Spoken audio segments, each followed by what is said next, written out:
ఆకలి బాధతో అలమటించే పేద విద్యార్థులకు వేసవి సెలవుల్లోనూ మధ్యాహ్న భోజన పథకం ఇవాల్టి నుంచి అందుబాటులోకి వచ్చింది. సమ్మర్ హాలిడేస్ కావడంతో చాలా చోట్ల 25 నుంచి 30% మంది విద్యార్థులే హాజరవుతున్నారు. రేపటి నుంచి ఈ సంఖ్య పెరిగే అవకాశం ఉందని భావిస్తున్నారు.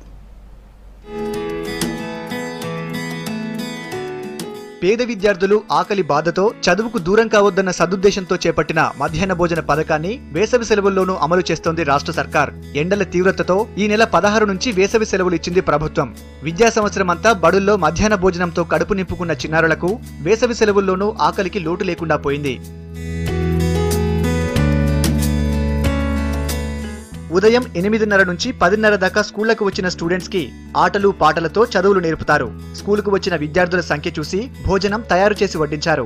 10:30 గంటలకు అన్నం తిన్నాక 11 గంటలకు ఇళ్లకు వెళ్లిపోయారు. ఎండకి తిరగకుండా మంచిగా స్కూల్లోనే ఆడిపించుకుంటా చదివించుకుంటూ ఉంటుండ్రు, భోజనం పెట్టుకుంటూ ఉండ్రు. అందుకని 8 గంటలకు వచ్చి 10 గంటల వరకు వస్తాం. పొద్దున్న 8 గంటలకు వస్తున్నాం, మంచిగా ఆడుకుంటున్నాం. భోజనం అన్నం పప్పు రోజు కూరగాయలు గుడ్లు పండ్లు అన్ని పెడతారు.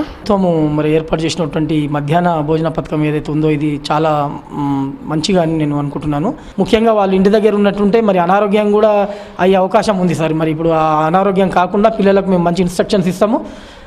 వాళ్ళకు ఎట్లా ఉండాలి ఈ సమ్మర్ లోపల విద్యతో పాటు మరి ఈ కార్యక్రమాలు వినూత్న కార్యక్రమాలు ఏతుందో ఆటపాటల ఆరోగ్యము విద్య ఇవన్నీ అందిస్తామని మేము.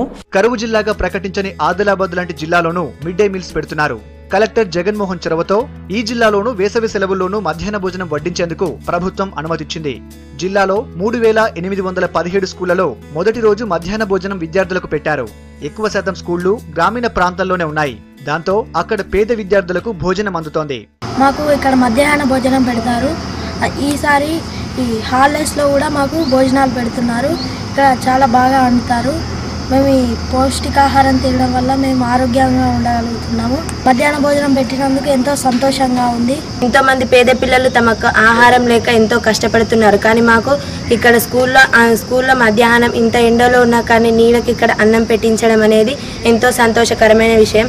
కొందరు విద్యార్థులు మాత్రం వేసవి సెలవులు ఇచ్చాక మళ్లీ బడికి రావడమేంటని ప్రశ్నిస్తున్నారు. పుస్తకాలు లేకుండా బడికి రావాలనిపించడం లేదంటున్నారు. हफ्ते में 2 बार अंडे दे रहे और अच्छा खाना बना के डाल रहे, खाने में कुछ भी नहीं हो रहा, सब बराबर डाल रहे और हम लोग को रोज धूप में आना बोलते तकलीफ हो रही, इसलिए छुट्टियां मिलके भी नहीं मिले ऐसा दिख रहे. ఇవాళ మొదటి రోజు కావడంతో విద్యార్థుల హాజరు సంఖ్య స్వల్పంగా ఉందంటున్నారు టీచర్లు. రేపటి నుంచి పెరిగే అవకాశం ఉందని చెబుతున్నారు. ఈ కార్యక్రమం ఎంత మంచిదంటే ఎక్కడో ఉన్నటువంటి పేదవాళ్ళందరినీ కూడా ఈ వేసవిలో భాగంగా ప్రతి స్కూల్లో వచ్చేసి వాళ్ళకు కావాల్సినటువంటి మధ్యాహ్న భోజన పథకాన్ని అమలు చేస్తున్నారు. అంతేకాకుండా దగ్గరగా ఉన్నటువంటి స్కూల్లో కూడా అదే స్కూల్లో కాకుండా వేరే స్కూల్ ఎక్కడైతే అటాచ్ ఉంటుందో ఆ స్కూల్లో కూడా ప్రవేశపెట్టడము ఇది చాలా ఆనందదాయకము. ప్రభుత్వం ప్రయోగాత్మకంగా అమలు చేస్తున్న వేసవి కాలంలో మధ్యాహ్న భోజన పథకం పూర్తిగా సక్సెస్ కావాలంటే విద్యార్థులు ఖచ్చితంగా స్కూళ్లకు రావాల్సిందేనని అభిప్రాయపడుతున్నారు.